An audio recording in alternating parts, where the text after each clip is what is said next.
bersama rekan-rekan saya akan membahas mengenai manajemen sarana prasarana. Nah, untuk itu kita kenalan dulu yuk rekan-rekan saya. Saya sendiri Evin Feli dan saya Bayang Nur Suciana. Saya Larasati.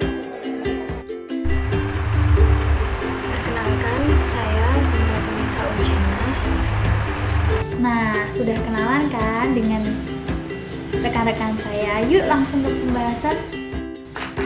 Apa sih manajemen sarana dan prasarana itu? Manajemen sarana dan prasarana merupakan kegiatan yang mengatur dan mengelola fasilitas pendidikan untuk mendukung berjalannya proses pembelajaran peserta didik untuk terwujudnya tujuan pendidikan. Fasilitas pendidikan terbagi menjadi dua, yaitu sarana dan prasarana. Nah, prasarana berarti alat tidak langsung untuk mencapai tujuan dalam suatu pendidikan. Misalnya bangunan sekolah dan juga uang komite. Sedangkan sarana berarti alat langsung untuk mencapai tujuan pendidikan. Contohnya adalah buku, ruang kelas, dan juga alat-alat laboratorium. Manajemen sarana dan prasarana adalah kegiatan mengatur dan mempersiapkan segala peralatan maupun material untuk terselenggaranya proses pendidikan di sebuah sekolah.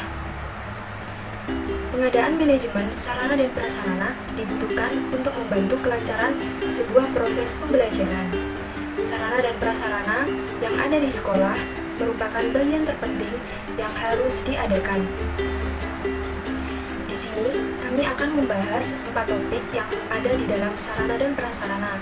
Yang pertama, pengadaan sarana dan prasarana. Yang kedua, inventarisasi sarana dan prasarana.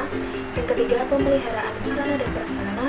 Yang terakhir adalah penghapusan sarana dan prasarana yang sudah tidak layak. Tujuan dari topik yang akan kami bahas yang pertama adalah bisa mengetahui pengadaan sarana dan prasarana. Yang kedua, bisa mengetahui inventarisasi sarana dan prasarana. Yang ketiga, mengetahui pemeliharaan sarana dan prasarana.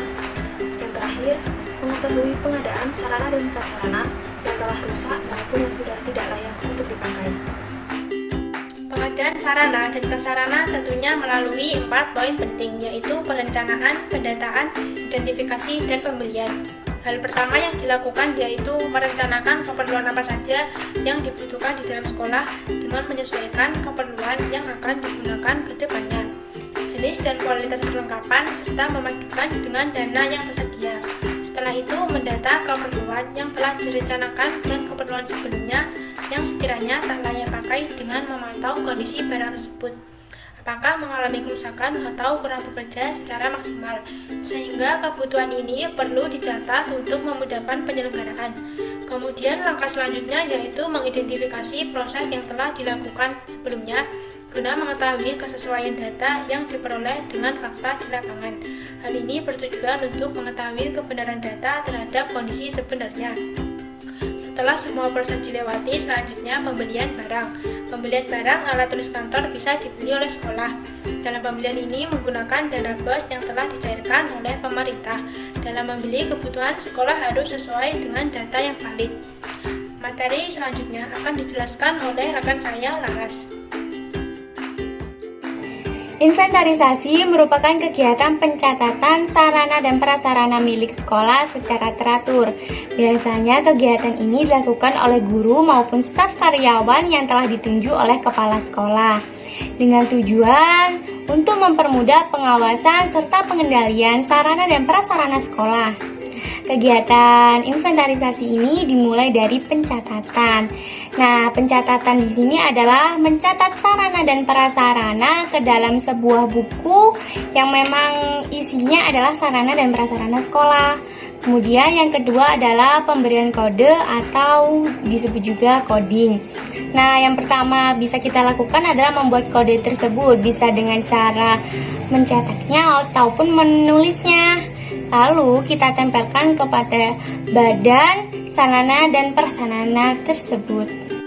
Contoh pemberian kode ini terdapat pada buku paket perpustakaan yang biasanya ditempelkan barcode yang bertuliskan ISBN dengan diikuti beberapa digit angka di belakangnya. Kemudian yang terakhir adalah pelaporan sarana dan prasarana.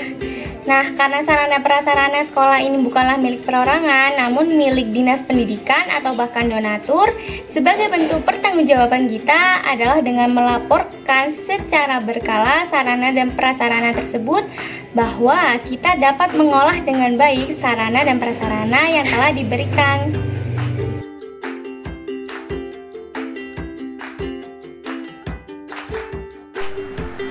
Pemeliharaan sarana dan prasarana dilakukan oleh seluruh warga sekolah.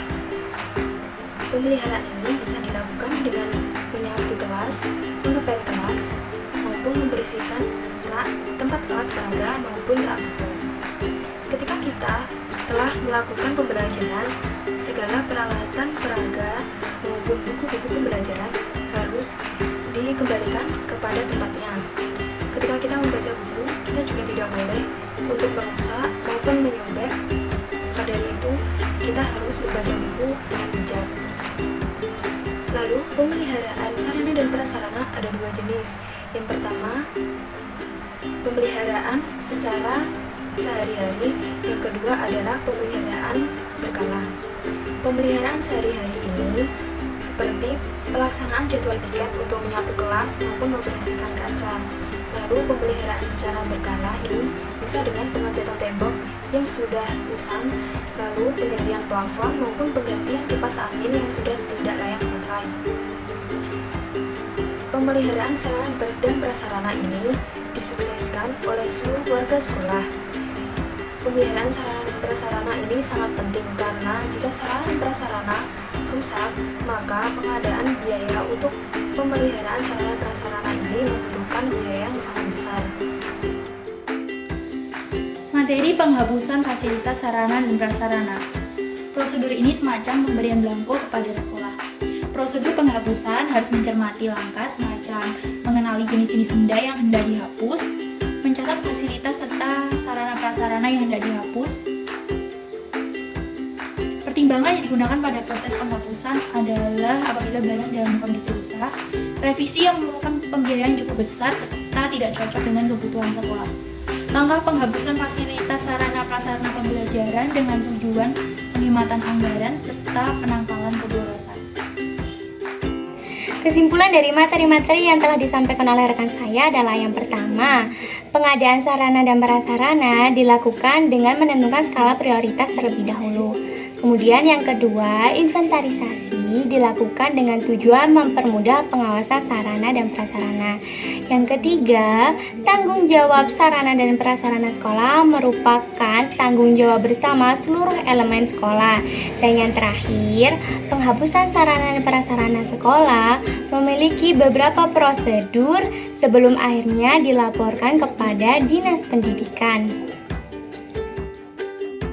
Saran yang diperoleh dari laporan ini yaitu implementasi sarana dan prasarana sebaiknya ditangani oleh orang yang ahli agar dalam penggunaannya dalam kondisi yang siap pakai serta manajemen sarana dan prasarana ini direncanakan sesuai kebutuhan. Itu tadi materi yang dapat kami sampaikan. Semoga kurang lebihnya bisa kalian terima dan semoga bermanfaat. Wassalamualaikum warahmatullahi wabarakatuh.